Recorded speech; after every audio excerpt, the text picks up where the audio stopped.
The year was 1969. The world watched, breathless, as Neil Armstrong took his one small step onto the lunar surface. It was a moment that transcended borders and united humanity in awe and wonder. A triumph of human ingenuity, a testament to our boundless ambition. The culmination of years of relentless effort, scientific breakthroughs, and the indomitable human spirit. Yet, even as the celebrations echoed, whispers of doubt began to circulate. In living rooms and coffee shops, questions were raised and skepticism took root. Had we really landed on the moon, or was it an elaborate hoax, a carefully staged spectacle designed to deceive the world? The idea seemed preposterous, yet it gained traction. Conspiracy theories like shadows tend to linger in the wake of momentous events. They thrive on the fringes of our understanding, feeding on the gaps in our knowledge. The moon landing, with its technological marvels and seemingly insurmountable challenges, proved fertile ground for such skepticism. The sheer audacity of the mission invited disbelief. How could humans, with the limited technology of the time, truly escape the bonds of Earth and set foot on another celestial body? The questions seemed endless, the answers elusive. The seeds of doubt, once sown, took root in the fertile soil of uncertainty. They were watered by a mix of genuine curiosity and a deep-seated mistrust of official narratives. Fueled by mistrust of government and a thirst for alternative narratives, these theories found a receptive audience. People wanted to believe there was more to the story. The moon landing, once a symbol of unity and progress, became a lightning rod for skepticism, its legacy forever entwined with the shadowy world of conspiracy. The very event that was meant to inspire became a source of division. But are these doubts justified? Do they hold any water when scrutinized under the light of evidence and reason? Or are they merely illusions, distortions fueled by misinformation and a lack of understanding? The line between skepticism and cynicism can often blur. To separate fact from fiction, we must embark on a journey of our own, venturing into the heart of these conspiracies to uncover the truth. Only by examining the evidence and understanding the context can we hope to dispel the shadows of doubt. The moon landing conspiracies didn't emerge from a vacuum. They arose during a period of profound social and political upheaval. The Cold War cast a long shadow, fueling suspicion and distrust between nations. The Vietnam War further eroded public trust in the government, creating a climate ripe for skepticism. Against this backdrop of uncertainty, whispers of a staged moon landing began to circulate. These whispers, amplified by the burgeoning media landscape, quickly gained traction. Books, articles, and documentaries emerged, each presenting evidence of a grand deception. One of the earliest and most vocal proponents of the moon landing hoax theory was Bill Kaysing, a former U.S. Navy officer with a background in technical writing. In his 1976 self-published book, We Never Went to the Moon, America's $30 billion Swindle, Kaysing laid out a litany of claims alleging that the landings were faked on a Hollywood soundstage. Kaysing's book, though lacking in credible evidence, struck a chord with a segment of the population primed to believe in government deception. His claims, often presented with an air of authority, resonated with those who felt distrustful of official narratives. One of the most enduring and easily debunked claims of the moon landing hoax theorists centers around the American flag, planted on the lunar surface. This particular argument has been a cornerstone for conspiracy theorists for decades, often cited as irrefutable evidence that the moon landing was staged. In photographs, the flag appears to be waving in the breeze, leading some to conclude that the images must have been captured on Earth, where wind is present. This visual anomaly has fueled countless debates and discussions, with skeptics pointing to the flag's movement as a clear sign of deception. This argument, however, betrays a fundamental misunderstanding of both the lunar environment and the flag's design.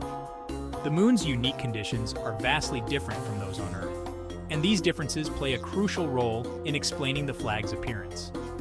The moon, unlike Earth, lacks an atmosphere. This means there is no air to create wind. Without an atmosphere, the moon is a vacuum, devoid of the air currents that we experience on our planet. The apparent waving of the flag is an illusion created by the way it was mounted. The flag's movement is not due to wind, but rather the physical forces applied to it during its placement. To ensure the flag would be visible in photographs, NASA engineers designed a telescopic pole with a horizontal crossbar to keep the fabric taut. This design choice was intentional, aimed at overcoming the challenges posed by the moon's lack of atmosphere. The wrinkles in the flag, mistaken for wind-blown ripples, are simply the result of the flag being folded during its journey to the moon.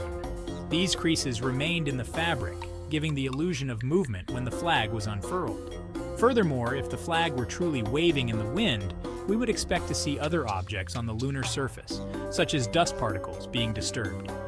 The moon's surface is covered in a fine layer of dust, which would have been visibly affected by any wind. Yet the photographs show no such movement, further debunking the notion of a terrestrial breeze. The stillness of the lunar environment is evident in the images, reinforcing the fact that the flag's appearance is a result of its design and the conditions on the moon, not a staged event on Earth. Section 4. Faking footprints. Debunking the lunar surface myth. Another persistent claim among moon landing deniers is that the astronauts' footprints, perfectly preserved in the lunar dust, are evidence of fakery. They argue that without moisture to hold its shape, the dust wouldn't retain such clear impressions. This assertion, while seemingly plausible, ignores the unique properties of lunar regolith, the fine powdery material that covers the moon's surface. Unlike Earth soil, which is constantly weathered by wind and rain, lunar regolith is formed by the ceaseless bombardment of micrometeoroids. This constant impact pulverizes the lunar surface into a fine powder with a unique texture. The particles, lacking the rounded edges of Earth-based sand, interlock and maintain their shape even in the absence of moisture. Furthermore, the lack of an atmosphere on the moon means there's no wind or rain to erode these footprints. They remain undisturbed, a testament to humanity's presence for millions of years. Section 5. Through the lens of deception. Analyzing photographic evidence. Conspiracy theorists often scrutinize the photographic and video evidence from the moon landings, claiming to find inconsistencies and anomalies that prove a cover-up. They point to the lack of stars in the background of some images, the strange angles of shadows, and the clarity of the photographs themselves as evidence of studio trickery. However, these claims crumble under the weight of scientific scrutiny. The lack of stars in the photographs, for instance, is easily explained by the limitations of camera technology at the time. The astronauts, working in daylight conditions on the lunar surface, required fast shutter speeds and small apertures to properly expose their images. These settings, while necessary to capture the brightly lit lunar landscape, made it impossible to capture the faint light of distant stars. Similarly, the strange angles of shadows, often cited as evidence of artificial lighting, are simply the result of perspective and the curvature of the lunar surface. The human eye, accustomed to judging distances and angles on Earth, can be easily fooled by the unfamiliar terrain of the moon. Section 6. The Van Allen Belts, a celestial obstacle course. Some skeptics argue that the Van Allen Belts, two donut-shaped regions of intense radiation that surround Earth, would have been impossible for the Apollo astronauts to traverse without suffering fatal doses of radiation. These belts, discovered in 1958 by Dr. James Van Allen, are filled with charged particles trapped by Earth's magnetic field, creating a formidable barrier for any space mission.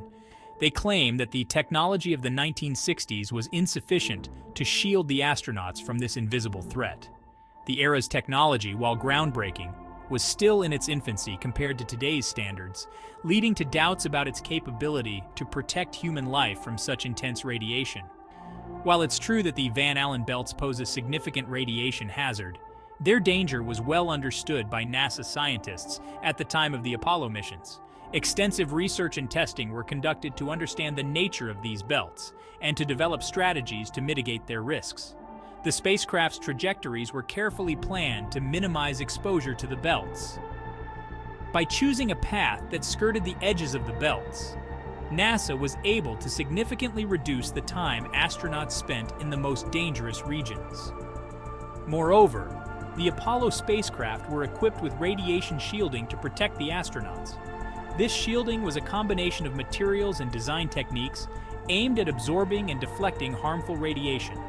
The command module, in which the astronauts spent most of their journey, was lined with a layer of aluminum that absorbed a significant portion of the radiation. Aluminum, chosen for its lightweight and effective radiation-blocking properties, played a crucial role in ensuring the safety of the crew. Furthermore, the astronauts' spacesuits, designed to withstand the harsh conditions of space, provided an additional layer of protection. These suits were not only a barrier against the vacuum of space, but also a shield against radiation. The suits were made of multiple layers of fire-resistant materials, including a layer of beta cloth designed to block beta particles, a type of radiation found in the Van Allen belts. This meticulous design ensured that astronauts could perform their duties without succumbing to the invisible dangers lurking in space. NASA engineers conducted numerous tests and simulations to ensure the effectiveness of these protective measures. Their rigorous approach and innovative solutions were key to the success of the Apollo missions, proving that human ingenuity could overcome even the most daunting of celestial challenges.